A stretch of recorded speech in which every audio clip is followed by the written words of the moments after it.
시인 이상 하면 뭐가 떠오르세요? 아마 어렵다, 난해하다 이런 말들이 먼저 생각날 거예요. 맞아요. 그의 작품은 정말 하나의 거대한 퍼즐 같거든요. 오늘 저랑 같이 그 퍼즐 조각들을 한번 맞춰보는 시간을 가져보겠습니다. 아니 근데 좀 이상하지 않아요?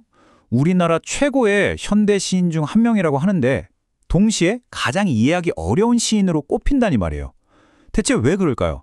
바로 이 궁금증에서부터 오늘 이야기를 시작해볼까 합니다. 자, 우선 이 퍼즐의 주인공 시인 이상에 대해 간단히 알아볼게요. 본명은 김혜경, 1910년에 태어나서 1937년 겨우 27에 세상을 떠났어요. 정말 짧은 생애였죠. 하지만 그 짧은 시간 동안 구인회라는 당시로서는 아주 파격적인 문학그룹의 핵심 멤버로 활동하면서 정말 강렬한 족적을 남겼습니다. 자, 그럼 이제 본격적으로 그의 미스터리를 풀어볼 텐데요. 그 첫 번째 열쇠는 바로 그의 가장 유명한 시 중 하나인 거울 속에 숨어 있습니다. 준비되셨나요? 같이 한번 들어가 보시죠.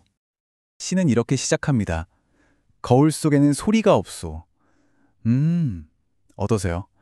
딱 첫 구절부터 뭔가 좀 기묘하고 으스스한 분위기가 느껴지지 않나요? 그냥 거울 보는 아주 단순한 장면 같은데 가만히 생각해보면 정말 이상해요.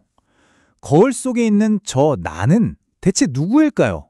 그리고 왜 거울 밖에 있는 나랑 거울 속에 있는 나는 서로 말도 못하고 만날 수도 없는 걸까요?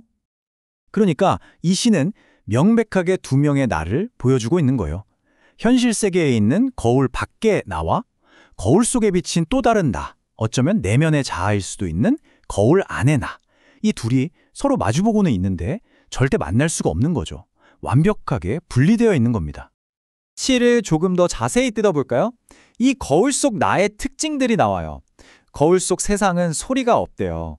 그리고 나는 오른손잡이인데 거울 속의 나는 왼손잡이죠. 모든 게 반대인 거예요. 당연히 만질 수도 말을 걸 수도 없고요. 가장 안타까운 건 뭐냐면 거울 속의 나가 나를 걱정하는데 나는 그를 위로해줄 방법조차 없다는 겁니다. 바로 이 지점에서 현대문학의 아주 중요한 개념이 등장합니다. 바로 분열된 자아라는 건데요. 말 그대로 한 사람의 정체성이 여러 조각으로 나뉘어서 나 자신이 내 생각이나 의식과 분리된 것 같은 느낌을 받는 상태를 말하는 거예요. 아하, 이제 좀 감이 오시죠? 결국 이상 시인에게 거울은 그냥 얼굴 비추는 물건이 아니었던 거예요. 조각나버린 현대인의 내면, 그 분열된 정체성을 적나라하게 보여주는 진단 도구였던 셈이죠. 자, 이게 바로 우리가 찾은 첫 번째 열쇠입니다. 자, 첫 번째 열쇠를 찾았으니 이제 두 번째 미스터리로 넘어가 봐야겠죠? 이번엔 그의 또 다른 시, 꽃나무를 살펴볼 건데요. 와, 여기서부터는 퍼즐이 한 단계 더 복잡해집니다. 이 시는 이렇게 시작돼요. 벌판 한복판에 꽃나무 하나가 있어. 왠지 낭만적인 풍경이 그려지죠? 그런데 읽다 보면 뭔가 굉장히 역설적이라는 느낌을 받게 되실 겁니다. 자, 시는 분명히 말해요. 벌판 한복판에 꽃나무 하나가 서 있다고요. 여기까지는 명확하죠? 그런데 바로 다음에 모든 걸 뒤집어버리는 말을 합니다. 나는 그 꽃나무가 거기 있다고 의심할 뿐이라고요. 아니, 방금 있다고 해놓고 그걸 또 의심한다니. 이게 도대체 무슨 말일까요? 정말 이상하죠? 바로 이 부분에서 우리는 정말 근본적인 질문과 마주하게 됩니다. 어떻게, 어떤 대상이 동시에 존재하면서도 존재하지 않을 수가 있는 걸까요? 이게 사실 꽤 깊은 철학적인 개념이랑 연결되는데요. 바로 인식을 넘어서는 존재라는 거예요. 쉽게 말해서 어떤 사물의 진짜 모습, 그 본질은 우리가 눈으로 보고 손으로 만지고 머리로 이해하는 것과는 상관없이 그냥 존재할 수 있다는 생각이에요. 그러니까 이 꽃나무라는 시는 그냥 나무 얘기가 아닌 거죠. 우리가 느끼는 이 감각, 오감의 한계를 훌쩍 뛰어넘어서 존재하는 또 다른 차원의 현실에 대한 이야기인 겁니다. 바로 이거예요. 이상의 두 번째 열쇠는 우리가 발딛고 서 있는 이 현실 자체에 대한 의심과 도전입니다. 자, 이제 우리가 찾아낸 두 개의 열쇠를 한번 모아볼 시간입니다. 분열된 자아를 보여준 거울, 그리고 인식을 넘어선 현실을 말하는 꽃나무.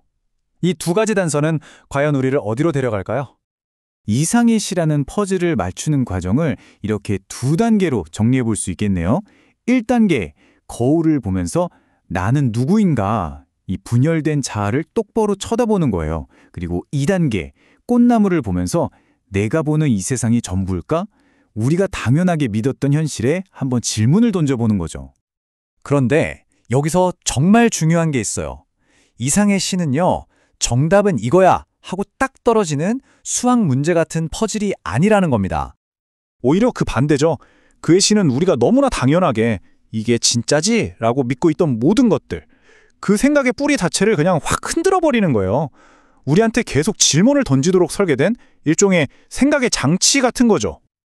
그래서 어쩌면 그의 시를 제대로 감상하는 최고의 방법은요, 뭘 자꾸 분석하고 정답을 찾아야지 하는 생각을 잊어버리는 걸지도 몰라요. 그렇게 모든 걸 내려놓았을 때 비로소 완전히 새로운 세계가 눈앞에 펼쳐지는 거죠. 머리보다는 가슴으로, 직관으로 느껴야 하는 순간인 겁니다. 자, 오늘 이야기의 마지막입니다. 이 모든 걸 생각해보면 결국 이런 질문 하나가 남는 것 같아요. 만약에 말이죠. 우리가 진짜라고 믿는 가장 현실적인 것들이 사실은 우리 눈에 보이지 않는 것들이라면 어떨까요?